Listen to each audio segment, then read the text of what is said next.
এক সময় ছোট বড় সবকিছু আল্লাহর কাছে চাইতাম। মসজিদে গেলে মনে হইতো আল্লাহর কাছে বলার আছে, চাইবার আছে। পরীক্ষার আগে যেন প্রশ্ন কমন পড়ে, পরীক্ষায় যেন ভালো রেজাল্ট করতে পারি। এর জন্য কত আকুতি মিনতি করে আল্লাহর কাছে চেয়েছি।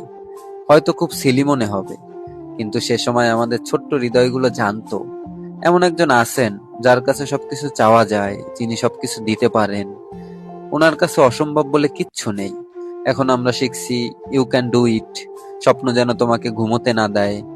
নিজের উপর বিশ্বাস রাখলে কেউ আটকাতে পারবে না। তুমি চাইলেই সব পারবে। এরকম নানান আমিময় মোটিভেশন, এই দুনিয়ার মোটিভেশন রবের সাথে সেই নিষ্পাপ সম্পর্কটা নষ্ট করে দিয়েছে।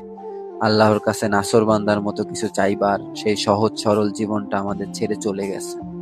অতি সাধারণ কিছু চাইতে গেলেও যে চোখে পানি চলে আসতো, সারাদিন আল্লাহর নাফরমানিতে কাটিয়ে সেই চোখ আজ মরুভূমিতে পরিণত হয়েছে। কাঁদলেও চোখে পানি আসে না। কি এক জীবন!